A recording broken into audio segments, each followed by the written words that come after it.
সুপ্রিয় দর্শক, আপনাদের প্রিয় অনুষ্ঠান জীবনের গল্প নিয়ে আরেকটি অসহায় মেয়ে নিয়ে আপনাদের মাঝে হাজির হলাম।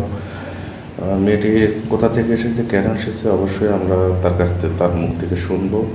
আসসালামু আলাইকুম আপু। ওয়ালাইকুম আসসালাম। আসসালামু আলাইকুম। আপু কোথা থেকে এসেছেন আপনি? ভাই আমি টাঙ্গাইল থেকে আসছি। আচ্ছা, আপনার পরিবারে কে কে আছে? বাবা আছে, মা আছে, দুইজনই এখন অসুস্থ আছে। আর আমি।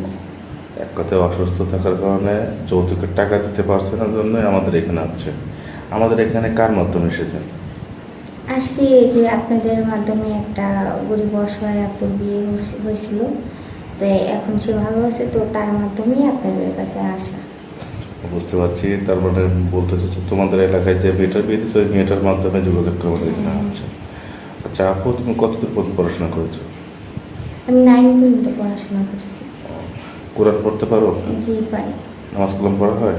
হ্যাঁ, ইনশাল্লাহ মাঝে মাঝে যতটুকু পারি চেষ্টা করি। আচ্ছা আপু, আমাদের এখানে তো প্রবাসী ভাইরা বেশি ফোন দেয়, ঠিক আছে? তো প্রবাসী ভাইরা প্রবাস জীবন কাটাতে কাটাতে দেখা যাচ্ছে যে তোমার 30-40 বয়স হয়ে গেছে, আর সেক্ষেত্রে তোমার বয়স তখন 18-20। তাহলে সেক্ষেত্রে কি তুমি ওই রকম মানুষকে বিয়ে করবে?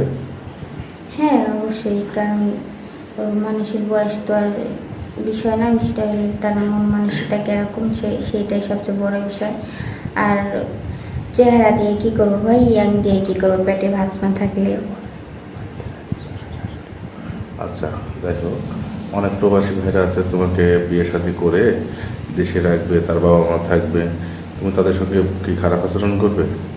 না না, যেহেতু করবো না, তারপর আপনারা যেটুকু আমার সম্বন্ধে আমার বাড়িতে গেছেন জানেন, তো আশা করি আপনারা বুঝতে পারছেন যে আমি কীরকম। যদি তার বাড়িতেও অসুস্থ কেউ থাকে, তাদেরকে সেবা যত্ন করে সুস্থ করার চেষ্টা করব ইনশাল্লাহ। আচ্ছা আপু, ঠিক আছে, বুঝতে পারছি। তুমি যদি কোনো প্রকার প্রতারণা করো, প্রবাসী ভাই তোমাকে টাকা দেবে, হয়তো ফোন কিনে দিবে, তুমি হয়তো প্রতারণা করলে আমি কিন্তু তখন আইনের আশ্রয় নিব। ঠিক আছে, আপনারা যা করার দরকার করেন, সমস্যা নাই আমার দিক দিয়ে, কারণ আমি তো এগুলো কিছু করব না, তো আমার এগুলোর মধ্যে কোনো ভয় নেই।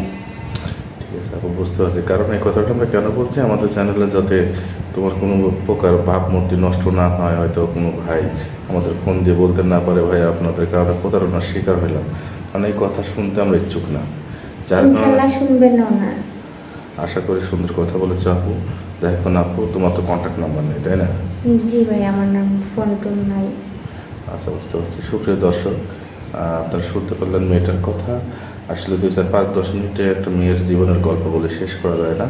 স্ক্রিনে যে নাম্বারটা দেখতে পাচ্ছেন সেই নাম্বারটা আমাদের অফিসিয়াল নাম্বার। কেউ অযথা ভিডিও কল দিয়ে বিরক্ত করবেন না, ভিডিও কল দিলে ব্লক মারতে বাধ্য থাকবো। সবাই অডিও কল দেবেন। ভালো থাকবেন, সুস্থ থাকবেন। আল্লাহ হাফেজ।